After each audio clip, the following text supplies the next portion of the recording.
Hello students. तो आज हमारा टॉपिक है आइसोमेरिज्म। हम लोग ऑर्गेनिक केमिस्ट्री पढ़ रहे थे। ऑर्गेनिक केमिस्ट्री में हम लोग स्टार्ट करेंगे second chapter isomerism. First chapter था बच्चों आईयूपीएसी नोमेनक्लेचर। आईयूपीएसी नोमेनक्लेचर के बारे में हम लोग डिस्कस कर चुके थे। अब हमारा सेकंड टॉपिक बच्चों स्टार्ट होता है। कौन सा टॉपिक है? आइसोमेरिज्म। अब ये सोचो कि यहाँ पे आइसोमेरिज्म जो अपन डिस्कस करेंगे ये तुम्हारे एनसीईआरटी पॉइंट ऑफ व्यू से देखा जाए या 11th कोई सा भी स्टेट बोर्ड देखा जाए, अगर 12th 11th 12th की बात करेंगे तो यहाँ पे हाफ पोर्शन बच्चों 11th में है, 11th में है और हाफ पोर्शन किसमें है? 12th में। अब मुझे क्या करना है? नीट पॉइंट ऑफ व्यू से चलना है। तो नीट पॉइंट ऑफ व्यू से बच्चों कंप्लीट आइसोमेरिज्म डिस्कशन करेंगे हम लोग। जिस बच्चों ने 11th में डिस्कशन किया था, पढ़ा था, 11th अगर बच्चे पढ़ चुके हैं तो उन्होंने हाफ पढ़ा था आइसोमेरिज्म, और हाफ पार्ट अपना क्या होता है? 12th में आता है। ऑप्टिकल आइसोमेरिज्म अपन डिस्कस करते हैं 12th में। तो अभी क्या करेंगे हम लोग? नीट पॉइंट ऑफ व्यू से कंप्लीट आइसोमेरिज्म डिस्कशन करेंगे। आइसोमेरिज्म स्टार्टिंग से बेसिक लेवल से स्टार्ट करेंगे और हाई लेवल तक, नीट के लेवल तक जाएंगे। क्लियर है? क्वेश्चंस एमसीक्यू कैसे आते हैं, या तुम्हारे 11th या 12th में क्वेश्चंस क्या आते थे कि number of isomers, like alcohol के पूछ देते हैं कि नंबर ऑफ आइसोमर्स कितने बनेंगे, किसी भी अमाइंस के कितने आइसोमर्स बनेंगे, ये पूछ सकते हैं। ठीक है, तो अपन स्टार्ट करें। चलो अब बताओ आइसोमेरिज्म होता क्या है? हमारा टॉपिक स्टार्ट होता है बच्चों क्या? आइसोमेरिज्म।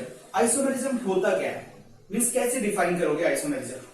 तो तुमने एक बहुत सारे बच्चों का क्या है डेफिनेशन, या बुक में डेफिनेशन क्या आता है कि सर टू और more than two compounds having same molecular formula but different structural formula and different chemical formula is known as isomers and this phenomena is known as isomerism। means isomerism बच्चों एक phenomena है, ये definition होता है। अब इसमें कुछ modification करना है अपने को चाहिए कि इस आइसोमेरिज्म में कंप्लीट डेफिनेशन क्या होगा, उन्हें अपन मॉडिफाई करके लिखेंगे। ओके चलेगा, तो अपन लिख देते हैं, स्टार्ट करते हैं। आइसोमेरिज्म को पहले कंप्लीट डिफाइन कैसे करते हैं वो लिखते हैं, फिर उसे सीखेंगे क्या होता है। चलो स्टार्ट करते हैं। डेफिनेशन लिख रहा हूं मैं, क्या है? तुम्हारा ही डेफिनेशन है। पहले क्या लिखोगे? टू और more than two compounds, two और more than two compounds having same molecular formula, having same molecular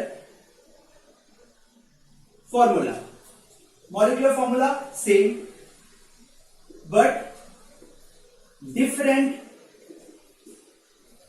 structural formula. ये तुमने पढ़ा है, ठीक है, बट डिफरेंट स्ट्रक्चरल फॉर्मूला, ठीक है, यहां तक पढ़ा है। एंड और ऐसा करके लिखूंगा, एंड और डिफरेंट स्टीरियो केमिकल फॉर्मूला, और नहीं लिखो, एंड ही लिखो, and different stereo chemical formula. अपन ये पढ़ेंगे क्या होता है, स्टीरियो केमिकल फॉर्मूला का मतलब क्या होता है ये भी पढ़ेंगे, ठीक है। But different stereo chemical formula is known as isomers. यहां तक एक डेफिनेशन है, इसके बारे में 2-3 पॉइंट और डिस्कशन करना है। तो मैंने क्या बोला, अपने को स्टीरियो केमिकल फॉर्मूला आइसोमर्स के लिए याद रखना पड़ेगा। मींस यहां पर भी ये भी डेफिनेशन में ऐड करना होगा बच्चों। ऐसा सिंपली नहीं बोल सकते हो कि टू और more than two compounds having same molecular formula but different structural formula. Structural formula बच्चों सेम भी हो सकता है कंपाउंड्स का। क्या बोल रहा हूं मैं? स्ट्रक्चरल फॉर्मूला सेम भी हो सकता है। आगे आइसोमेरिज्म में सीखेंगे कैसे सेम हो सकता है, तो वो अपन देखते हैं। यहां पे अभी देखेंगे क्या बोला मैंने, टू और more than two compounds. Compounds तो तुम्हें पता है, ऑर्गेनिक कंपाउंड्स का मतलब क्या है? Carbon containing compounds. कंपाउंड्स में यहाँ पे क्या हो सकता है? ऑर्गेनिक भी हो सकता है, इनऑर्गेनिक भी हो सकता है। तो इनऑर्गेनिक केमिस्ट्री में इनऑर्गेनिक कंपाउंड्स का आइसोमेरिज्म डिस्कशन करते हैं। लेकिन ऑर्गेनिक कंपाउंड्स में बच्चों क्या होता है? ऑर्गेनिक कंपाउंड्स का डेफिनेशन पता है क्या है? ऑर्गेनिक कंपाउंड्स का मतलब क्या है? कार्बन कंटेनिंग जितने भी कंपाउंड्स है ना, जिसके पास कार्बन है, वो सारे कंपाउंड किसमें आते हैं? ऑर्गेनिक कंपाउंड्स में। फर्स्ट तो अपने पास टू और मोर देन टू कंपाउंड्स हो सकते हैं, उनका मॉलिक्यूलर फॉर्मूला सेम होगा। तो मेरे पास एक आ गया पॉइंट कि मॉलिक्यूलर फॉर्मूला का मतलब क्या होता है। और मॉलिक्यूलर फॉर्मूला को बच्चों आगे मैं अब लिखूंगा सिंपली एमएफ करके लिखूंगा। एमएफ करके लिखूंगा क्या? Molecular formula but different structural formula. Structural formula sir क्या होता है ये भी सीखना पड़ेगा।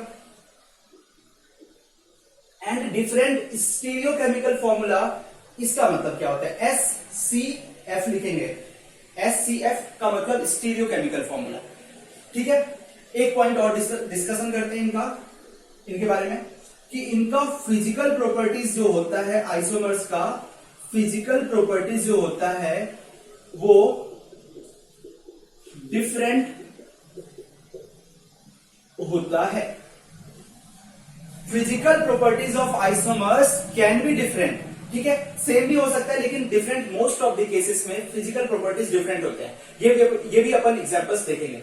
यहां पे देखोगे तो मान लो कि एक एग्जांपल है, कंपाउंड है, ये देखो, इस कंपाउंड का को मैंने बोला इथाइल अल्कोहल, ये कंपाउंड है इथाइल अल्कोहल इथेनॉल, और दूसरा कंपाउंड है, इसे बोलते हैं बच्चों डाइमिथाइल ईथर। तुम्हें कंपाउंड का नेम से नहीं समझना है, इतना लोचा नहीं करना है, ठीक है ना, क्योंकि तुम सीखोगे ना आईयूपीएससी, तुम्हें पता है तो याद है, ईथर का नेम ऐसे लिखते हैं डाइमिथाइल ईथर, और ये क्या है, इथाइल अल्कोहल।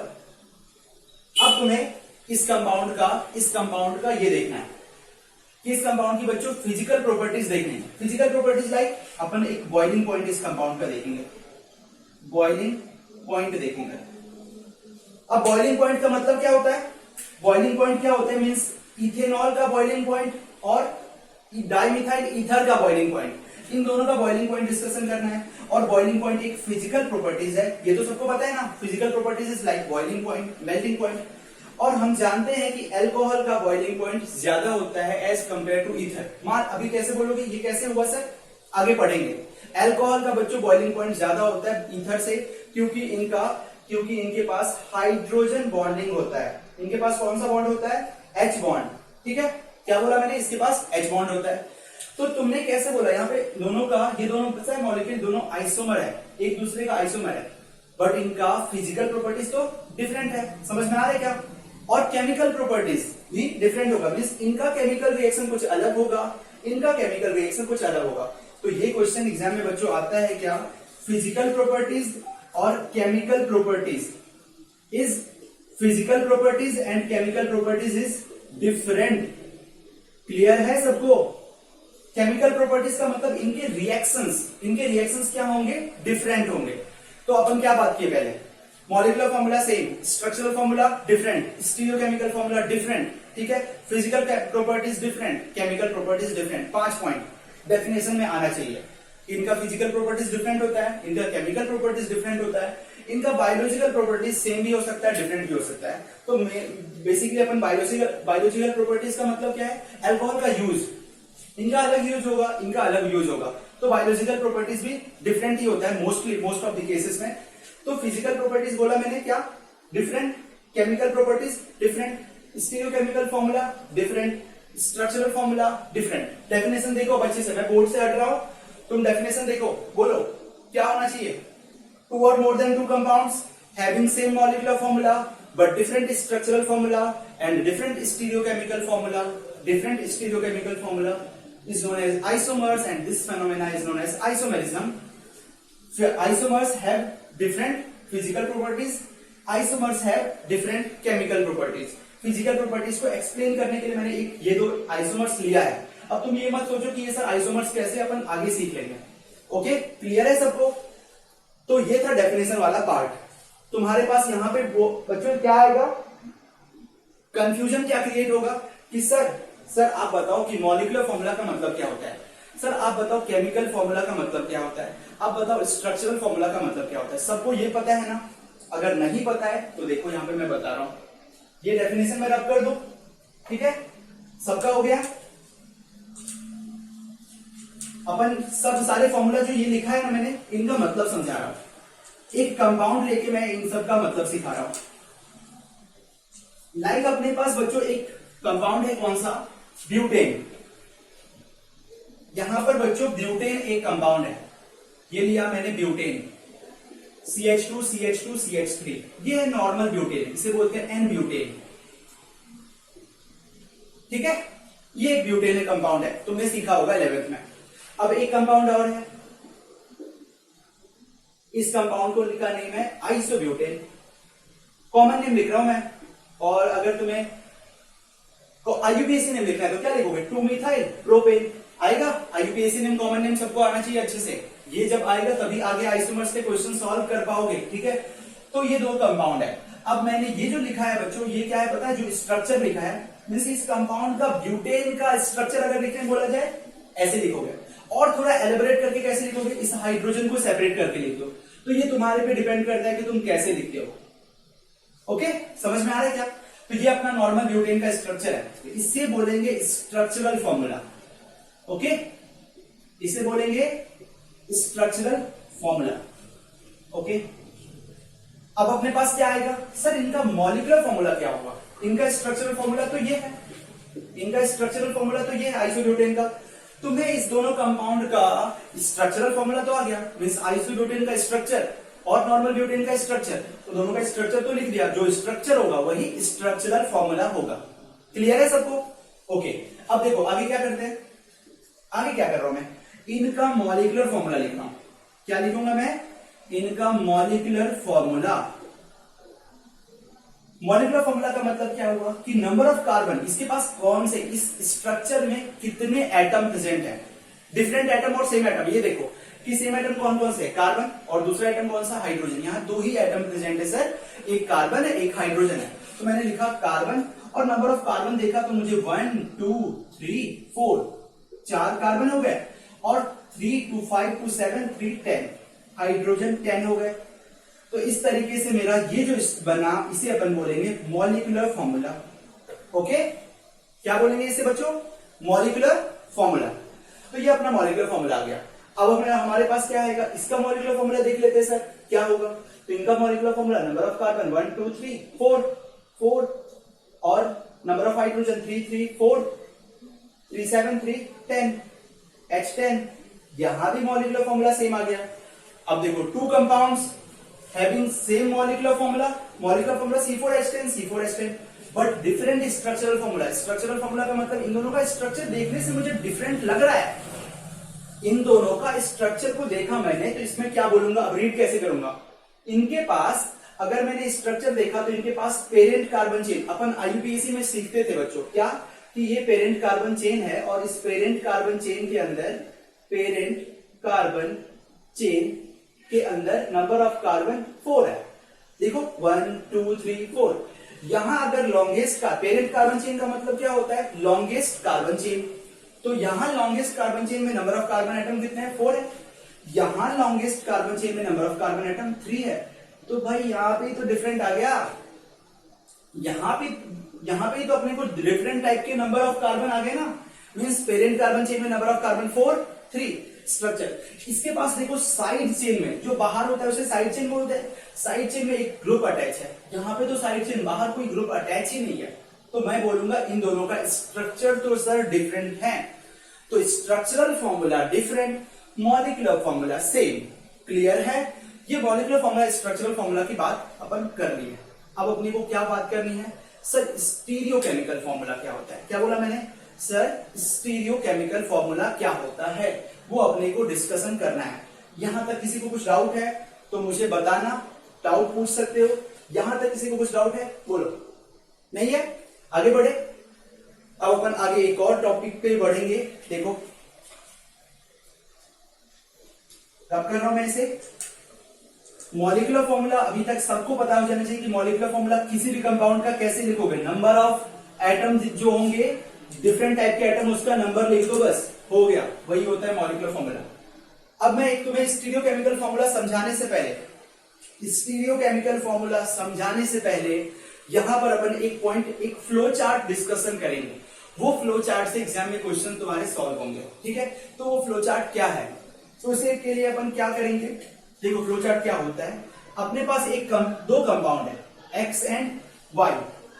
अपने पास दो कंपाउंड है बच्चों, कौन सा, एक्स और वाई। और मुझे इस दोनों कंपाउंड में ये सोचना है, इस दोनों कंपाउंड के बारे में, कि ये दोनों कंपाउंड आइसोमर्स है या नहीं है। क्या बोला मैंने, दो कंपाउंड है, एक एक्स है एक वाई है। तुम्हें ये जानना है कि ये दोनों कंपाउंड क्या है, आइसोमर्स है या नहीं है। तो तुम्हारे मन में क्या स्ट्राइक करना चाहिए, ये कंपाउंड आइसोमर्स है और नहीं है, बस यही होगा ना। आइसोमर्स, नॉट एन आइसोमर्स, दो ही कंडीशन हो सकता है। तो तुम्हें आइसोमरिज्म चेक करना है कि ये कंपाउंड आइसोमर्स हैं कि नहीं है। तो क्या करोगे, सबसे पहले तुम क्या इस कंपाउंड में क्या देखोगे, तुम्हारे मन में क्या आएगा कि क्या देखेंगे। जिससे मुझे पता चले कि ये आइसोमर्स तो हो सकता है सर। क्या बोल रहा हूं मैं, ये आइसोमर्स हो सकता है। ठीक है, क्या बोला फिर से सुनो, एक्स एंड वाई ये अपने पास दो कंपाउंड है, मुझे ये जानना है इसके बारे में कि ये दोनों कंपाउंड आइसोमर्स हैं या नहीं है। तो इसके लिए अपन फर्स्ट जो चेक करेंगे, क्या चेक करना होगा, तो तुम डेफिनेशन रीड करो। अब देखो मैं बोल रहा हूं इसलिए डेफिनेशन वाला पार्ट यहाँ पे नहीं होगा, यहाँ पे तुमने डेफिनेशन को किस तरीके से समझा है वो अप्लाई होगा। कि मैं अपन ने रट्टा मार लिया, टू और more than two compounds having same molecular formula different structural formula is known as isomers. अपन ने सिंपल तुम्हारा डेफिनेशन मान लिया, लेकिन यहाँ पे अप्लाई करने के लिए पहले सबसे पहले क्या करोगे, तुमने बोला डेफिनेशन में सर मॉलिक्यूलर फॉर्मूला बोला है आपने सेम, बट स्ट्रक्चरल फॉर्मूला आपने बोला है डिफरेंट। तो मैं क्यों ना इस दोनों कंपाउंड का मॉलिक्यूलर फॉर्मूला से चेक कर लूं। अगर मुझे मॉलिक्यूलर फॉर्मूला सर सेम मिलेगा तो मैं बोलूंगा वो कंपाउंड आइसोमर्स हो सकते हैं, क्योंकि जब तक मॉलिक्यूलर फॉर्मूला सेम है तभी बोलोगे आइसोमर्स। अगर मॉलिक्यूलर फॉर्मूला दो कंपाउंड का एक का आ गया C4H10, एक का बच्चों आ गया C4H10, दूसरे का C3H8, इन दोनों कंपाउंड का मॉलिक्यूलर फॉर्मूला तो अलग अलग दिख रहा है ना, C4H10 और C3H8 डिफरेंट है, तो ये दोनों आइसोमर्स कभी नहीं होंगे भाई, ये दोनों आइसोमर्स कभी नहीं होगा। तो अपने को क्या चेक करना है, कभी भी आइसोमर्स का फर्स्ट देखना है तो तुम मन में सब लोग अच्छे से बिठा लो क्या, कि मेरे को सबसे पहले क्या चेक करना है, दोनों कंपाउंड का मॉलिक्यूलर फॉर्मूला चेक करना है। तो सबसे पहले मैं इस एक्स और वाई कंपाउंड का क्या चेक करूंगा, मॉलिक्यूलर फॉर्मूला। अब मैं MF लिख रहा हूं, चलेगा। और जैसे ही मैंने मॉलिक्यूलर फॉर्मूला चेक किया, जैसे ही मैंने मॉलिक्यूलर फॉर्मूला चेक किया तो मुझे क्या लगा, मुझे लगा कि ये मॉलिक्यूलर फॉर्मूला या तो सेम मिला और या तो मुझे डिफरेंट मिला, दो ही कंडीशन हो सकता है। तो मैंने इसे दो पार्ट में डिवाइड कर दिया, मॉलिक्यूलर फॉर्मूला सेम और डिफरेंट। और अगर जैसे ही डिफरेंट आया तो अपने पास क्या एक कंडीशन आ गया, सर मॉलिक्यूलर फॉर्मूला डिफरेंट है तो आइसोमर्स के बारे में सोचना क्या, बोलोगे जैसे लाइक ये, तो नॉट एन आइसोमर्स। अगर डिफरेंट होगा बच्चों तो क्या बोलोगे, नॉट एन आइसोमर। क्लियर है सबको, ये हो गया। नेक्स्ट, अब सेम आ गया, तो आइसोमर हो सकता है क्या, हो सकता है सर, हो सकता है। मॉलिक्यूलर फॉर्मूला सेम है, आप बोलो आइसोमर्स हो सकता है, लेकिन मुझे आइसोमर्स के टाइप्स भी होते हैं, आइसोमर्स के टाइप्स भी होते हैं, तो मुझे वो भी तो डिस्कस करना पड़ेगा कि सर टाइप्स के अकॉर्डिंग मैं क्या बोलूं, कि आइसोमर्स का स्ट्रक्चर वाला डिफरेंट है या आइसोमर्स का कुछ और डिफरेंट है। तो मैंने फिर से चेक किया, मॉलिक्यूलर फॉर्मूला सेम मिला, मैंने चेक किया फिर स्ट्रक्चरल फॉर्मूला, क्या चेक किया, देन स्ट्रक्चरल फॉर्मूला चेक किया। ओके, समझ में आ रहा है क्या सबको, हो गया। हाँ देखो बच्चों, क्या बोला मैंने, अपन ने क्या चेक किया, मॉलिक्यूलर फॉर्मूला सेम बोला, स्ट्रक्चरल फॉर्मूला मुझे अब सेकेंड पॉइंट अपन क्या चेक करेंगे, स्ट्रक्चरल फॉर्मूला चेक करेंगे। और मैंने स्ट्रक्चरल फॉर्मूला जब चेक किया तो मुझे फिर से क्या बोलोगे, स्ट्रक्चर या तो सेम मिलेगा या तो स्ट्रक्चर डिफरेंट मिलेगा। तो मैंने देखा स्ट्रक्चरल फॉर्मूला डिफरेंट है। अगर सोचो मॉलिक्यूलर फॉर्मूला सेम आ गया, चलो आइसोमर्स तो हो सकता है। मॉलिक्यूलर फॉर्मूला सेम आने के बाद मैंने उन दोनों कंपाउंड का एक्स और वाई का क्या चेक किया, स्ट्रक्चर, और स्ट्रक्चरल फॉर्मूला जब चेक किया तो मुझे डिफरेंट मिला और सेम मिला। दो ही कंडीशन हो सकता है, या तो डिफरेंट होगा या तो स्ट्रक्चरल फॉर्मूला सेम होगा। तो जैसे ही मुझे स्ट्रक्चरल फॉर्मूला डिफरेंट हो गया ना, तो मैं उस आइसोमर्स का नाम क्या रखूंगा पता है, स्ट्रक्चरल आइसोमर। क्या बोलूंगा मैं उसे, आइसोमर तो होगा, स्ट्रक्चरल आइसोमर। ठीक है, तो मॉलिक्यूलर फॉर्मूला सेम का मतलब है आइसोमर होगा। अब वो आइसोमर कौन सा होगा, वो आइसोमर कौन सा होगा वो डिपेंड करता है स्ट्रक्चरल फॉर्मूला पे, और स्ट्रक्चरल फॉर्मूला अगर डिफरेंट आया तो स्ट्रक्चरल आइसोमेरिज्म बोलूंगा। अब स्ट्रक्चरल फॉर्मूला सेम आ गया तो बोलो आइसोमर बोलोगे क्या। अब आगे कुछ और भी चेक करना होगा, इसीलिए मैंने बोला कि आगे क्या चेक करोगे, तो मॉलिक्यूल सेम देखा, ये मुझे स्ट्रक्चरल फॉर्मूला सेम मिल गया, तो फिर अब मैं चेक करूंगा स्टीरियो केमिकल फॉर्मूला। ओके, क्या चेक करूंगा बच्चों मैं, स्टीरियो केमिकल फॉर्मूला। और मैंने स्टीरियो केमिकल फॉर्मूला सेम देखा तो चेक किया, मैंने स्टीरियो केमिकल फॉर्मूला चेक किया तो मुझे फिर से मिला, या तो सेम आया या तो डिफरेंट आया। Means stereo chemical formula same मिला और डिफरेंट मिला, दो ही कंडीशन हो सकता है अपने पास। तो जब सेम मिला, जब डिफरेंट मिला, तो मैंने उस कंपाउंड को बोल दिया, उस आइसोमर्स को बोल दिया सर वो आइसोमर है अपने पास स्टीरियो आइसोमर। क्या बोला, नाम रखा उस आइसोमर को, मैंने नाम रखा स्टीरियो आइसोमर।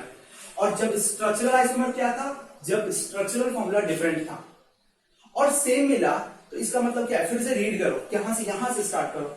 एक्स और वाई का मैंने मॉलिक्यूलर फॉर्मूला सेम चेक किया, मुझे मॉलिक्यूलर फॉर्मूला सेम मिला। फिर मॉलिक्यूलर फॉर्मूला सेम मिलने के बाद मैंने क्या किया, स्ट्रक्चरल फॉर्मूला चेक किया, भाई वो भी सेम मिल गया। फिर मैंने स्टीरियो केमिकल फॉर्मूला चेक किया, अरे वो भी सेम मिल गया। यानी तीनों चीज सेम, मॉलिक्यूलर फॉर्मूला भी सेम, स्ट्रक्चरल फॉर्मूला भी सेम, स्टीरियो केमिकल फॉर्मूला भी सेम। यानी उस कंपाउंड, दो कंपाउंड एक्स और वाई का सब कुछ सेम है। तो वो कंपाउंड दो अलग अलग कहां है, वो तो सेम कंपाउंड है। और सेम कंपाउंड को अपन क्या बोलेंगे, आइडेंटिकल कंपाउंड। तो यानी अगर ये सेम होगा तो अपन उस कंपाउंड का नेम को क्या बोलेंगे, वो दोनों कंपाउंड भाई आइसोमर नहीं है, आइसोमर नहीं है क्योंकि सब कुछ सेम है, तो वो आइडेंटिकल है। और इस आइडेंटिकल एक्स और वाई जो आइडेंटिकल कंपाउंड है, इसके लिए दूसरा वर्ड एग्जामिनर यूज करता है, पॉइंट पे देता है ऑप्शंस में कि ये दो कंपाउंड, तुम लोग खो जाते हो क्या सर आइसोमर्स को चेक करने में, स्ट्रक्चरल स्टीरियो चेक करते रहते हो और वो आइसोमर में अपना आंसर क्या जाता है, आइडेंटिकल नहीं लिखा रहता, दूसरा ऑप्शन में ये लिखा रहता है होमोमर्स। और तुम, मुझे लग रहा है कि ये सब लोग इस पॉइंट को अच्छे से जान सकते हो कि होमो का मतलब सेम होता है, यानी दोनों कंपाउंड सेम है, तो होमोमर्स बोला। तो होमोमर्स और आइडेंटिकल कहीं भी वर्ड यूज किया जाए, इसका मतलब दोनों बात एक ही है। क्लियर है? ये फ्लो चार्ट अच्छे से देखो, फ्लो चार्ट अच्छे से देखो। मैं बोल रहा हूं तुम्हें कोई भी डिफिकल्टी नहीं आएगी क्वेश्चन सॉल्व करने में, अगर तुमने ये फ्लो चार्ट अच्छे से ध्यान, कॉन्सेप्ट समझ लिया इसका। तो क्या बोला मैंने कि जब भी अपने को आइसोमर्स के क्वेश्चन सॉल्व करने हैं तो एक पॉइंट और अच्छे से ध्यान रखना, मींस जब भी आइसोमेरिज्म के टाइप्स को बताना है, क्या बोला मैंने, जब भी आइसोमेरिज्म के टाइप्स को बताना, अपन आगे डिस्कस करेंगे टाइप्स। तो टाइप्स का मतलब बच्चों क्या होता है पता है, कि मतलब टाइप्स का नेम कैसे लिखते हैं, कि जिस चीज में डिफरेंस होगा ना, जो चीज डिफर करेगा, चीज जो पार्ट डिफर करेगा, उसे अपन उसके नेम, उसके अकॉर्डिंग अपन उस आइसोमेरिज्म का टाइप्स का नेम रखेंगे। मीन्स जैसे मैंने क्या बोला कि मॉलिक्यूलर फॉर्मूला सर आपने बोला सेम आया, आइसोमर हो सकता है, लेकिन आइसोमर दो टाइप का हो सकता है, स्ट्रक्चरल आइसोमर और स्टीरियो आइसोमर। तो मैंने स्ट्रक्चरल फॉर्मूला चेक किया और मुझे स्ट्रक्चरल फॉर्मूला डिफरेंट मिल गया। तो जिस चीज में डिफरेंस, किस चीज में डिफरेंस आया, स्ट्रक्चरल फॉर्मूला, जिस पार्ट में डिफरेंस आएगा तो अपन आइसोमर का नाम उसी के अकॉर्डिंग रखेंगे। तो मैं उसको बोलूंगा स्ट्रक्चरल आइसोमर। समझ में आ रहा है? तो मैं इससे क्या होगा, याद नहीं करना होगा, तो मुझे चीजें रट्टा नहीं मारनी पड़ेगी। मैंने बोला सर आपने ये फ्लो चार्ट बस एक बार ध्यान दे दो तो समझ में आ जाएगा, डेफिनेशन और सारे टाइप्स भी कभी याद नहीं करने पड़ेंगे, तुम रट्टा मार रहे होगे, उसके अकॉर्डिंग बोल रहा हूं मैं। क्या बोला मैंने, स्ट्रक्चरल फॉर्मूला अगर अपने को डिफरेंट मिला तो अपन बोलेंगे स्ट्रक्चरल आइसोमेरिज्म। अगर अपने को स्ट्रक्चरल फॉर्मूला सेम मिला तो स्ट्रक्चरल आइसोमेरिज्म कभी नहीं होगा, तब मुझे स्टीरियो केमिकल फॉर्मूला चेक करना पड़ेगा, स्टीरियो केमिकल फॉर्मूला चेक करना होगा। और मैंने देखा स्टीरियो केमिकल फॉर्मूला मुझे सेम मिलेगा, तो यानी वो कंपाउंड आइसोमर तो है ही नहीं, आइडेंटिकल है। लेकिन मुझे स्टीरियो केमिकल फॉर्मूला डिफरेंट मिला तो आइसोमेरिज्म का नेम क्या हो जाएगा, उसके नेम के अकॉर्डिंग। क्या डिफरेंट है, स्टीरियो केमिकल फॉर्मूला, तो स्टीरियो वाला पार्ट डिफरेंट है, तो अपन आइसोमेरिज्म का नाम क्या रखते हैं, स्टीरियो। और स्टीरियो का लिटरल मीनिंग क्या होता है बच्चों, स्पेस, 3D स्पेस में कंपाउंड है। ठीक है, अपन ये देखेंगे, स्टीरियो केमिकल फॉर्मूला के बारे में डिस्कस नहीं किया है, स्ट्रक्चर डिस्कस कर चुके, स्ट्रक्चरल फॉर्मूला क्या होता है अपन ने ये डिस्कस कर लिया, मॉलिक्यूलर फॉर्मूला क्या होता है, लेकिन अपन ने स्टीरियो केमिकल फॉर्मूला डिस्कशन नहीं किया है वो। तो यहां पर अपने पास चार ऑप्शन देखो कौन कौन से बन रहे हैं, दो कंपाउंड देंगे और पूछेंगे ये दोनों कंपाउंड एक दूसरे का क्या है, क्या है। ऑप्शन में रहेगा फर्स्ट स्ट्रक्चरल आइसोमेरिज्म, सेकंड रहेगा स्टीरियो, थर्ड रहेगा आइडेंटिकल, फोर्थ रहेगा नॉट एन आइसोमर। ठीक है, नॉट एन आइसोमर। तो नॉट एन आइसोमर कब जाएगा आंसर, बोलो, नॉट एन आइसोमर। अच्छे से आंखें बंद करो, पहले क्या चेक करोगे, molecular formula. Molecular formula sir ने बोला सेम है, सेम है तो आइसोमर हो सकता है, लेकिन मॉलिक्यूलर फॉर्मूला डिफरेंट है, तो आंसर फर्स्ट हो गया नॉट एन आइसोमर। फिर मैंने क्या किया, मॉलिक्यूलर फॉर्मूला चेक कर लिया, फिर सेम मिल गया मुझे molecular formula. Molecular formula same मिलने के बाद, मॉलिक्यूलर फॉर्मूला सेम मिलने के बाद मैंने क्या चेक किया, स्ट्रक्चरल फॉर्मूला, और मुझे स्ट्रक्चरल फॉर्मूला डिफरेंट मिला, तो आंसर क्या हुआ, स्ट्रक्चरल आइसोमेरिज्म। फिर मैंने चेक किया स्ट्रक्चरल फॉर्मूला, फिर से चेक किया, लेकिन उस दोनों कंपाउंड का स्ट्रक्चरल फॉर्मूला तो सेम मिल गया, तो मेरा थर्ड पॉइंट होगा स्टीरियो केमिकल फॉर्मूला। यानी मैं बताना ये चाह रहा हूं कि तुम directly stereo chemical formula check करने नहीं जाओगे, तुम पहले क्या चेक करोगे, तुम पहले क्या चेक करोगे बताओ। हाँ, सबको आ रहा है समझ में? क्या बोला मैंने? तुम पहले क्या चेक करोगे? स्टीरियोकेमिकल फॉर्मूला चेक नहीं करोगे, तुम सबसे पहले ये सीक्वेंस फॉलो करना है, MF then SF then SCF. इसे अपन क्या लिखेंगे? यह है एसएफ, ये है एससीएफ। ओके, क्लियर है? कुछ भी डाउट है पूछ सकते हो। ये अपना है फ्लो चार्ट। आइसोमेरिज्म को एक बेसिक लेवल का डिस्कशन था, ये यहां तक जो डिस्कशन था बच्चों बेसिक लेवल का डिस्कशन था कि आइसोमेरिज्म का लिटरल मीनिंग क्या, पॉइंट है, क्या पढ़ रहे हैं अपन, क्यों डिस्कशन कर रहे हैं, क्वेश्चन क्या आते हैं, कैसे टाइप के आ सकते हैं। मतलब अपने पास एग्जाम में पता है क्या आता है, नीट में जो मैं बोल रहा हूं क्वेश्चन पहला ये आता है कि भाई ये दो कंपाउंड अपने को देंगे, दो कंपाउंड देंगे लाइक ब्यूटेन आइसोब्यूटेन, ऐसा तो क्वेश्चन आता नहीं, मैं बोल रहा हूं दो कंपाउंड कभी देंगे और पूछेंगे ये दोनों कंपाउंड एक दूसरे का क्या है, मीन्स किस टाइप का आइसोमर है। तो अपने को ये पार्ट तो पता होना चाहिए। ओके, अब अपन स्टार्ट करेंगे बच्चों। नेक्स्ट स्टीरियोकेमिकल फॉर्मूला पहले समझ लेते हैं क्या होता है, इसका मीनिंग क्या होता है। अगर ये समझ में आ गया तो अपन आगे स्टार्ट करेंगे आइसोमेरिज्म के टाइप्स को डिस्कशन करना। और टाइप्स तुम यहाँ पे देख चुके हो, क्या स्ट्रक्चरल और स्टीरियो। क्लियर है सबको? तो मैं रब कर रहा हूं ये बोर्ड, सबने लिख लिया होगा मुझे लग रहा है, तो लिख लिया होगा। तो अपने पास एक्स एंड वाई दो कंपाउंड्स था, एक्स एंड वाई और टू कंपाउंड्स लिख लेना बस यहाँ पे। ओके, अब हमारा टॉपिक आता है स्टीरियोकेमिकल फॉर्मूला का मतलब क्या होता है, ये डिस्कशन करते हैं हम।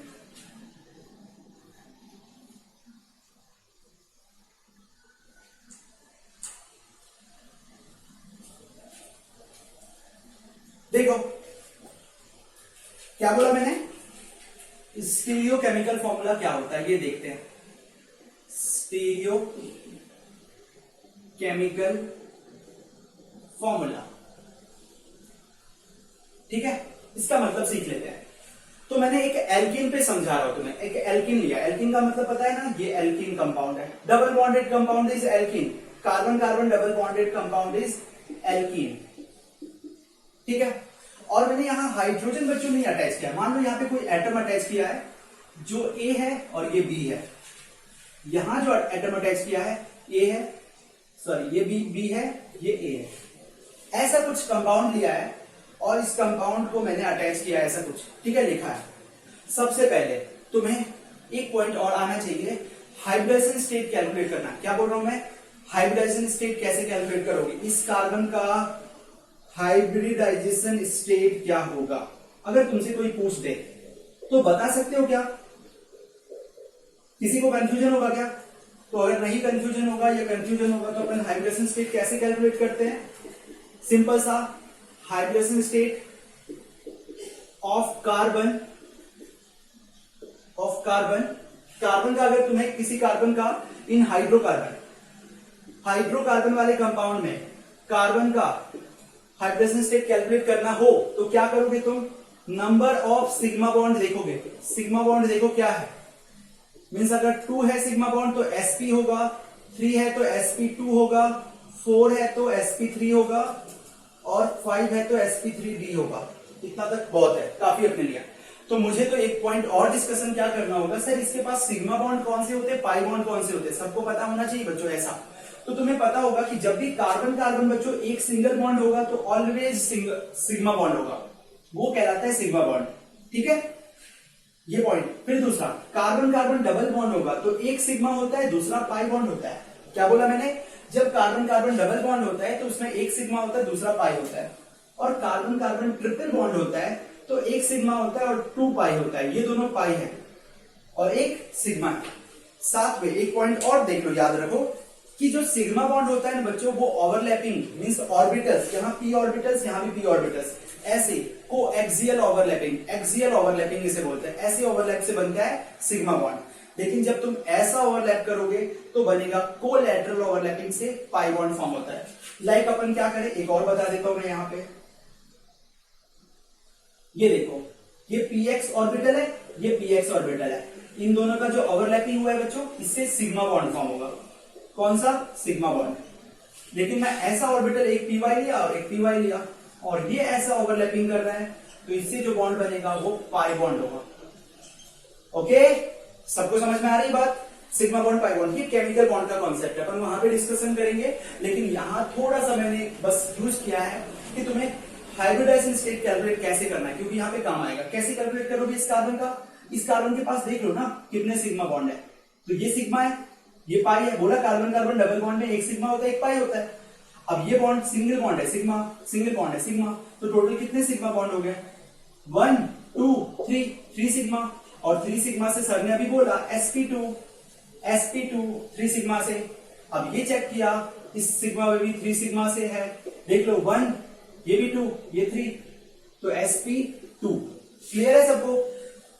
हमारा ये पॉइंट नहीं था, अपन आइसोमेरिज्म पढ़ रहे हैं और आइसोमेरिज्म में ये पॉइंट नहीं है। मैं तुम्हें बस थोड़ा सा एक्सप्लेन करने का ट्राई कर रहा हूं, जिससे तुम्हें थोड़ी बातें तो पता चले कि कैसे फाइंड आउट करते हो ऑर्गेनिक कंपाउंड का। हाइब्रिडाइजेशन स्टेट भी एग्जाम में आया है, पूछा है कि हर कार्बन का तुमसे पूछ लिया कि हाइब्रिडाइजेशन स्टेट क्या होगा, तो अब तुम वो क्वेश्चन एमसीक्यू सॉल्व कर सकते हो। ठीक है, तो क्या बोला अभी, तो ये पता चल गया sp2 बच्चों। sp2 का मतलब क्या होता है? sp2 का मतलब क्या होता है? ट्राइगोनल प्लेनर ज्योमेट्री है इसकी। sp2 हाइब्रिडाइजेशन स्टेट का की ज्योमेट्री क्या होगी? ज्योमेट्री कुछ हो जाएगी trigonal planar geometry. Chemical bond से कुछ याद आ रहा है? sp वाले का लीनियर, ये ट्राइगोनल प्लेनर, sp3 वाले का टेट्राहेड्रल, sp3d का ट्राइगोनल बाइपिरामिडल। ये सब कुछ याद आ रहा है क्या? नहीं याद आ रहा है? केमिकल बॉन्ड में पढ़ोगे, पढ़ाऊंगा मैं ही, लेकिन ये तो पार्ट सबको समझ में आना चाहिए कि sp2 है और sp2 का ट्राइगोनल प्लेनर है। तो अब फिर से मैं ये वाला पार्ट पूरा रब कर दे रहा हूं, तुम लिख लो अच्छे से, पूरा पार्ट लिख लो, क्योंकि तुम्हें काम आएगा। और मैं अभी जो समझाना चाह रहा हूं ये देखते हैं। हमारा पॉइंट ऑफ डिस्कशन बच्चों क्या था पता है? हमारा पॉइंट ऑफ डिस्कशन था कि हम एल्कीन में स्टीरियोकेमिकल फॉर्मूला के बारे में डिस्कशन कर रहे थे। एल्कीन में बच्चों क्या डिस्कशन कर रहे थे? Stereochemical formula. हम लोग कहीं और भटक गए थे, तो भटकना नहीं है, स्टार्ट करते फिर से। मैंने तुम्हें ये बता दिया कि सर ये जो है ए बी है ऐसा और ये ए बी है, ये ट्राइगोनल प्लेनर ज्योमेट्री क्या है। मतलब ट्राइगोनल प्लेनर का मतलब क्या हुआ कि इसमें प्लेनर का मतलब होता है प्लेन, एक ही प्लेन में हर एटम है, ये बताने के लिए मैंने इतना कुछ बताया। क्या बोला मैंने? एक सिंगल प्लेन में, मीन्स ये बोर्ड है ना, इस बोर्ड के प्लेन में ही एक सारे एटम है, मीन्स कार्बन भी इस प्लेन में, ए बी, ये ए बी सारे एक प्लेन में, क्योंकि ये प्लेनर ज्योमेट्री है। तो मैं अगर तुम्हें इसमें के अकॉर्डिंग बताऊं थोड़ा, तो कैसा होगा पता है? देखो सब लोग देखना अच्छे से, ये है अपना, यहां पे सोचो कार्बन अटैच है, ऐसे अटैच है। ये जो तुम्हें इनका कैप दिख रहा है ना, ये कैप है ए और बी, ठीक है। ये डबल बॉन्ड सोचो, और यहां पे फिर से ऐसा ऐसा। तो मैं अगर बनाऊं इसके अकॉर्डिंग, तो तुम्हारा कुछ स्ट्रक्चर ऐसा कुछ बनेगा, देखना यहां पे।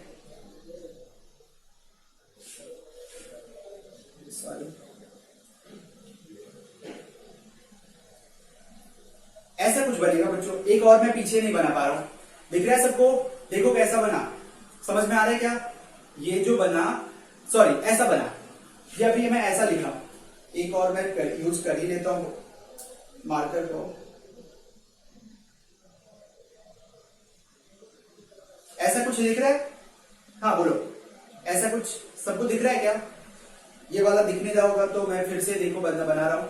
ऐसा दिख रहा है ना? ये ऐसी है, ओके। दिखा सबको? एक ही प्लेन में है, देखो अच्छे से, एक ही प्लेन में है ना सब। अब क्या करो, इस कंपाउंड को ऐसे उठा के ऐसे ले आ जाओ। मीन्स मैंने क्या, वर्टिकल प्लेन से ऐसा उठा लिया। अब ये हॉरिजॉन्टल प्लेन में सारे एटम एक साथ है, एक ही प्लेन में, देख लो, ओके। दिख रहा है सबको? तो तुम ब्लू वाला जो है ना बच्चों, ब्लू वाले को सोचो कि ये जो मैंने इस बोर्ड को, अब मैं बता रहा हूं इस तरीके से, जिससे तुम्हें थोड़ा यहां पे क्लियर हो जाए कि ये एक ही प्लेन में, ये तो पता चला ना सबको पता चला क्या? ये एक ही प्लेन में है, और जब एक ही प्लेन में है तो ये बी क्या है और ये ए जो है अपना, और यहां का ए और बी, मैंने इस बोर्ड को क्या किया, उठाया और ऐसे रख दिया, हॉरिजॉन्टल ला दिया। तो तुम्हारे साइड तुम देख रहे हो, तो तुम्हारे साइड जो क्या दिखेगा, ये दोनों बी दिखेगा क्या आगे की ओर, ऐसा दिखेगा ना। अभी देखो, मीन्स ये दोनों बी का मतलब ब्लैक वाला, और ये एक बॉन्ड है बीच में, पीछे वाला मान लो दिख रहा होगा कुछ, ठीक है, ऐसा दिखेगा। बोलो सबको समझ में आ रही है क्या? ये बी आगे, तुम्हारी साइड दिख रहा है ना बी, ऐसा था पहले, उलट दिया मैंने, ऐसा कर दिया, तो तुम्हारी साइड बी दिख रहा है, ओके। और मेरे पीछे साइड जो पीछे होगा, मेरे साइड क्या दिख रहा हूं मैं पीछे हूं, तो बोर्ड के पीछे ऐसा सोचो कि इसको उल्टा, तो कार्बन कार्बन प्लेन में आ गया, बी आगे आ गया, ये दोनों बी आगे आ गया, और ये दोनों ए क्या हो जाएगा, पीछे चला जाएगा, लाइक अपन ने अभी पहले किया था। तो मेरा रेड वाला जो दिख रहा है ना बच्चों, ये रेड वाला देखो अच्छे से, ये पीछे जो दिख रहा है, ये पीछे दिख रहा है ना, जो तुम्हें नहीं दिख रहा हो क्योंकि मेरा हाथ है वो उसके कारण पीछे, तुम्हारे साइड दोनों ब्लैक है। अब तुमने क्या एक स्ट्रक्चर ये लिया, तो अभी तुम क्या बोलोगे कि ये जो कंपाउंड 3D स्पेस में है, 3D स्पेस में है जो कंपाउंड है, इसमें जो एटम्स का अरेंजमेंट है सर, तो दोनों ए एटम जो है वो आगे है, मैं ऐसा बोल रहा हूं। सिंपल अपन लिटरल मीनिंग में क्या बोल रहा है कि सिंपल मीनिंग में कि सर ये दो जो बी एटम है वो आगे है, मैं ऐसा बोलूं कि बोर्ड के बाहर है, और बोर्ड के अंदर कौन सा है, जो पीछे वाला ए एटम है। इतना बोल सकता हूं, बोलो, बता सकता हूं ना। तो इस बेसिस पे मैंने जब ये देखा, मैंने क्या किया, एक दूसरा कंपाउंड इसका आइसोमर लिया, एक दूसरा कंपाउंड बनाया, कार्बन डबल बॉन्ड कार्बन, ये बी लिया, ये ए लिया, बी ए, और इस दोनों कंपाउंड को मैच किया। अगर मैं इस कंपाउंड का जनरल फॉर्मूला लिखूं तो मॉलिक्यूलर फॉर्मूला क्या होगा, C2, और मैं क्या होगा, और क्या है, A2B2, ऐसा कुछ कंपाउंड रहेगा, C2A2B2, इस टाइप का मॉलिक्यूलर फॉर्मूला लिखोगे ना, इसमें क्या लिखोगे, C2A2B2, ये भी लिखो। अब चेक करो, अच्छे से चेक करो, इस कंपाउंड में तुमने मॉलिक्यूलर फॉर्मूला चेक कर लिया, फर्स्ट अपने को मॉलिक्यूलर फॉर्मूला चेक करना है, सेम मिल गया। अब अपन क्या चेक कर रहे हैं, स्ट्रक्चरल फॉर्मूला, इन दोनों का स्ट्रक्चर देखते हैं कैसा है। तो मैंने ट्राई किया, चलो carbon carbon double bond sir दोनों कंपाउंड के पास प्रेजेंट है, और मैंने जब इस कार्बन को देखा, सर इस कार्बन से ए और बी अटैच है, फिर मैंने इस कार्बन को भी देखा, सर ए और बी ही तो अटैच है, फिर मैंने सेकेंड इस कार्बन को देखा, ऐसा सोचो कि ये फर्स्ट कार्बन है, ये सेकेंड कार्बन है, सेकेंड कार्बन को देखा, सर इससे भी ए और बी अटैच है, यहां भी ए और बी अटैच है, मुझे तो स्ट्रक्चर सर सिमिलर मिल रहा है। लग रहा है तुम्हें, मुझे तो लग रहा है, तुम्हें लग रहा है कि दोनों का स्ट्रक्चर सिमिलर, बोलो। तो मैं इसमें क्या बोलूंगा, इन दोनों का स्ट्रक्चरल फॉर्मूला क्या है सर, स्ट्रक्चरल फॉर्मूला सेम है, मॉलिक्यूलर फॉर्मूला भी सेम था। तो जब दोनों कंपाउंड का मॉलिक्यूलर फॉर्मूला सेम है, स्ट्रक्चरल फॉर्मूला सेम है, लेकिन तुम क्या देख रहे हो कि यहां पे सर आगे जो अटैच है, जो मैंने बोला था आगे, दोनों क्या था, बी था, याद आ रहा है क्या सबको, दोनों जो था आगे क्या था, बी एटम था, ऐसा था ना, बी एटम ब्लैक वाला, ऐसा सोचो,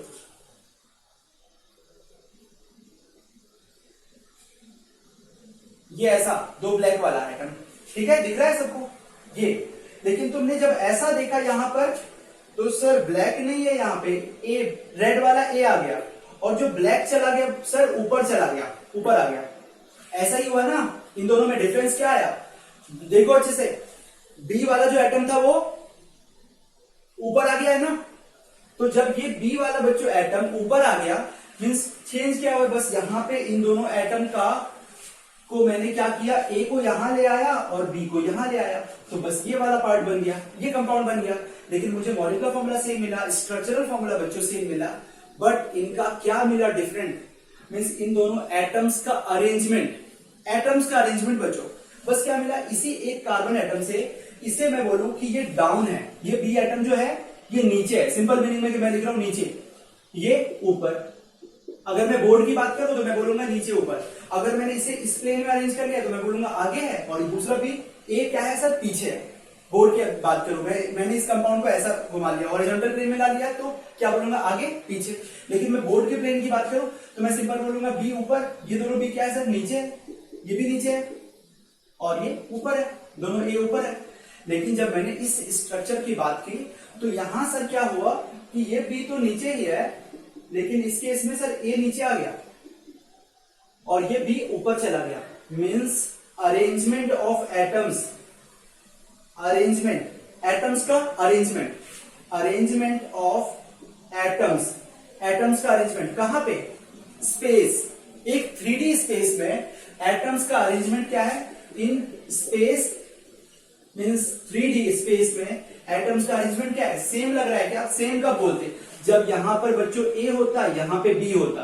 अभी ये दोनों कंपाउंड का सब कुछ सेम है, मॉलिक्यूलर फॉर्मूला सेम है, स्ट्रक्चरल फॉर्मूला सेम है। ऊपर दोनों में ए है, यहां भी दोनों में ए है, नीचे दोनों में बी है, यहां भी दोनों में बी है। तो अब ये दोनों कंपाउंड बच्चों क्या हो जाएगा पता है? आइडेंटिकल, होमोमर्स, क्योंकि मॉलिक्यूलर फॉर्मूला भी सेम, स्ट्रक्चरल फॉर्मूला भी सेम, और arrangement of atoms in space का मतलब स्टीरियोकेमिकल फॉर्मूला। स्टीरियोकेमिकल फॉर्मूला का मतलब क्या हुआ? स्टीरियोकेमिकल फॉर्मूला का मतलब ये हुआ, सॉरी ये वाला, arrangement of atoms in space. Atoms का दो एटम्स का अरेंजमेंट जो है स्पेस में, इसमें अलग है, एक में ए ऊपर है बी नीचे है, दूसरे में ए, सॉरी अभी यहां पे बी कर देता हूं मैं, बी और ए। तो इसमें बी ऊपर चला गया, ए नीचे चला गया, तो मैं क्या बोलूंगा? Arrangement of atoms in space यहां डिफरेंट है सर, इसीलिए मैं क्या बोलूंगा? इस दोनों कंपाउंड का स्टीरियोकेमिकल फॉर्मूला डिफरेंट है। स्टीरियोकेमिकल फॉर्मूला क्या है सर? डिफरेंट। और अगर स्टीरियोकेमिकल फॉर्मूला डिफरेंट है तो ये दोनों आइसोमर जो होंगे बच्चों, स्टीरियो आइसोमर होंगे। तो सबको स्टीरियोकेमिकल फॉर्मूला का मतलब समझ में आया क्या? सब बच्चों को स्टीरियोकेमिकल फॉर्मूला का मतलब समझ में आया क्या? कि एटम्स का, इसका मतलब क्या है? फिर से मैं लिख देता हूं, अरेंजमेंट ऑफ एटम्स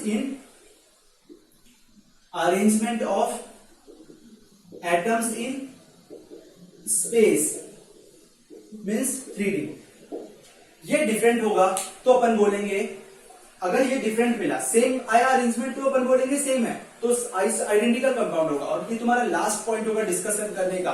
आइसोमेरिज्म में लास्ट पॉइंट क्या डिस्कशन करते हैं? स्टीरियो आइसोमेरिज्म, ठीक है, स्टीरियोकेमिकल फॉर्मूला डिस्कशन करते हैं। तो स्टीरियोकेमिकल फॉर्मूला का मतलब क्या है? कि अरेंजमेंट ऑफ एटम्स, स्पेस में एटम्स का अरेंजमेंट अगर सेम है तो आइडेंटिकल होगा, और स्पेस में अरेंजमेंट ऑफ एटम्स अगर डिफरेंट है तो स्टीरियोकेमिकल फॉर्मूला तुम बोलोगे डिफरेंट है, तो वो स्टीरियो आइसोमेरिज्म कहलाएगा। ओके, सबको समझ में आया? क्लियर है सबको? बोलो, रब कर दूं मैं? अगर बोलो किसी को भी समझ में ये वाला पार्ट नहीं आया, मैं बोल रहा हूं ऐसा, मैं एक्सपेक्ट कर रहा हूं कि किसी को समझ में नहीं आया, तो क्या करेंगे अपन? स्टीरियो आइसोमेरिज्म जब सीखेंगे तो फिर से दूसरा एग्जांपल लेंगे।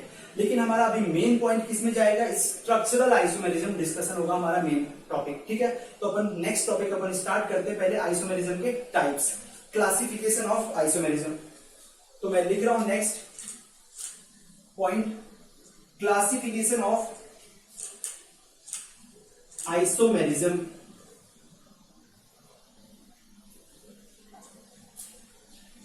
सब लोग लिखो, हेडिंग दो बच्चों,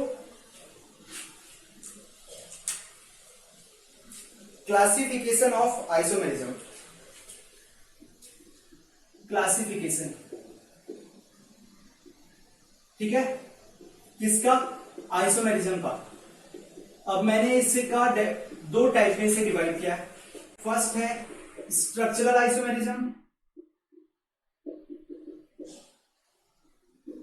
और सेकेंड है स्टीरियो आइसोमेरिज्म। फर्स्ट है स्ट्रक्चरल आइसोमेरिज्म, सेकेंड है स्टीरियो आइसोमेरिज्म। और स्ट्रक्चरल आइसोमेरिज्म को अपन टाइप्स में डिवाइड करते हैं। लेकिन अगर तुमसे पूछा जाए कि मॉलिक्यूलर फॉर्मूला, स्ट्रक्चरल आइसोमेरिज्म का डेफिनेशन क्या होगा, इसीलिए तुम लोगों ने जो बोला था डेफिनेशन, टू और more than two compounds having same molecular formula different structural formula, वो सही है क्या? अगर मैं करेक्ट करके बोलूं तो सेम और डिफरेंट दोनों हो सकता है ना बच्चों, क्योंकि स्ट्रक्चरल आइसोमेरिज्म के डेफिनेशन में मैं क्या बोलूंगा? सिंपल, इनका मॉलिक्यूलर फॉर्मूला तो सर सेम होता है बट स्ट्रक्चरल फॉर्मूला डिफरेंट होता है। तो तुम जो डेफिनेशन बोल रहे थे सेम और डिफरेंट को मैंने DIFF लिखा है, चलेगा ना? Molecular formula same, structural formula different. अब मैं इसके डेफिनेशन की बात करूंगा तो क्या लिखूंगा पता है? Molecular formula same, structural formula same. अभी देखो बताया था मैंने, स्ट्रक्चरल फॉर्मूला इसका सेम होगा, जो फ्लो चार्ट बताया था याद करो। और स्टीरियो केमिकल फॉर्मूला ये डिफरेंट होगा। तो तुम्हारे अकॉर्डिंग क्या लग रहा है कि अगर मैं आइसोमेरिज्म के लिए स्ट्रक्चरल फॉर्मूला सेम बोलूं, सॉरी डिफरेंट बोलूं, तो करेक्ट होगा क्या? तो तुम जो डिफरेंट बोलते हो वो बस स्ट्रक्चरल आइसोमेरिज्म की बात करते हो तभी डिफरेंट होगा, लेकिन स्टीरियो आइसोमेरिज्म का स्ट्रक्चरल फॉर्मूला भी सेम होगा। तो इसीलिए आइसोमेरिज्म को कंप्लीट डेफिनेशन क्या होना चाहिए? सिंपल, मॉलिक्यूलर फॉर्मूला इनका सेम, स्ट्रक्चरल फॉर्मूला डिफरेंट और सेम कुछ भी हो सकता है। Depends on type of isomerism, और स्टीरियोकेमिकल फॉर्मूला डिफरेंट। ओके, ये इस टाइप के लिए है, ये डिफरेंट इसके लिए है, सेम इसके लिए है। क्लियर है? तो तुम्हें अब डेफिनेशन में नहीं लिखवाऊंगा, समझ में आ रहा है क्या क्यों नहीं लिखवाऊंगा?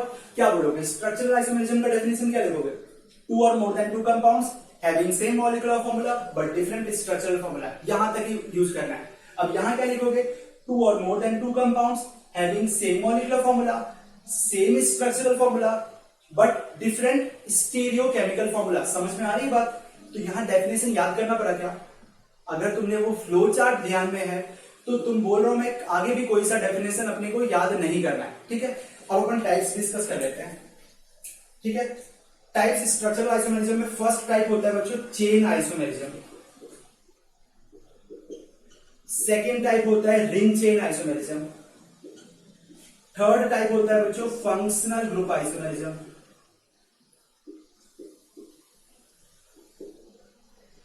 Fourth group isomerism. आइसो को मैं सिंपली ऐसा लिख रहा हूं, चलेगा ना?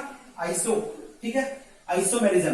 फंक्शनल ग्रुप के बाद बच्चों होता है पोजीशन आइसोमेरिज्म, पोजीशन आइसोमेरिज्म के बाद होता है मेटामेरिज्म, और मेटामेरिज्म के बाद होता है बच्चों टॉटोमेरिज्म। ये इतने टाइप हैं, तुमने अगर कोई सा टाइप नहीं पहले पढ़ा होगा तो ऐड कर लेना। टोटल 6 टाइप्स के आइसोमेरिज्म स्ट्रक्चरल आइसोमेरिज्म है। अब तुम बोलोगे सर स्टीरियो आइसोमेरिज्म की बात करें क्या? तो स्टीरियो आइसोमेरिज्म बच्चों 2 टाइप के होते हैं। एक है कॉन्फिगरेशनल आइसोमेरिज्म, जहां कॉन्फिगरेशन डिफरेंट होगा आइसोमेरिज्म, और एक है कॉन्फर्मेशनल आइसोमेरिज्म, जहां कंपाउंड का कॉन्फर्मेशन डिफरेंट होगा। ये भी अपन डिटेल में डिस्कशन करेंगे हम लोग, कॉन्फिगरेशनल आइसोमेरिज्म और कॉन्फर्मेशनल। और कॉन्फिगरेशन में आता है 2 टाइप का आइसोमेरिज्म, ज्योमेट्रिकल आइसोमेरिज्म, ये लिख रहा हूं मैं ज्योमेट्रिकल, अगर नहीं दिख रहा होगा तो लिख लेना ज्योमेट्रिकल आइसोमेरिज्म, और सेकेंड है ऑप्टिकल आइसोमेरिज्म। क्या बोला मैंने? कॉन्फिगरेशन की 2 टाइप क्या है? Geometrical isomerism, optical. तो अभी अपन टाइप्स डिस्कस करते हैं। क्लासिफिकेशन आइसोमेरिज्म 2 टाइप का, स्ट्रक्चरल, स्टीरियो। स्ट्रक्चरल में first chain, ring chain, functional group, और क्या पोजीशन, मेटामेरिज्म, फिर टॉटोमेरिज्म। क्लियर है? स्टीरियो आइसोमेरिज्म क्या है? 2 कॉन्फिगरेशनल, कॉन्फर्मेशनल। कॉन्फिगरेशनल में क्या आ जाएगा? कॉन्फिगरेशन के अकॉर्डिंग जीआई और ओआई मींस ज्योमेट्रिकल आइसोमेरिज्म और ऑप्टिकल आइसोमेरिज्म। तो ये था अपना आज का डिस्कशन, फर्स्ट लेक्चर। अपन नेक्स्ट लेक्चर में डिस्कशन करेंगे ये टाइप्स क्या है, और इससे रिलेटेड एमसीक्यू डिस्कशन करना होगा हमें कि भाई क्वेश्चन कैसे सॉल्व करें। अपने पास क्वेश्चन आ जाए 2 कंपाउंड, तो चेन होगा, रिंग चेन होगा, या फंक्शनल ग्रुप होगा, या पोजीशन होगा, ये कैसे डिसाइड करें। तो ये अपने को डिसाइड करना होगा, तो उसके लिए अपन पढ़ेंगे। ओके, तो नेक्स्ट लेक्चर होगा स्ट्रक्चरल आइसोमेरिज्म का, फिर उसके बाद आगे डिस्कशन करेंगे। ठीक है, अच्छे से पढ़ो। यहां तक जो किसी को भी डाउट आया होगा तो वो पूछ सकते हो आगे। Okay, thank you.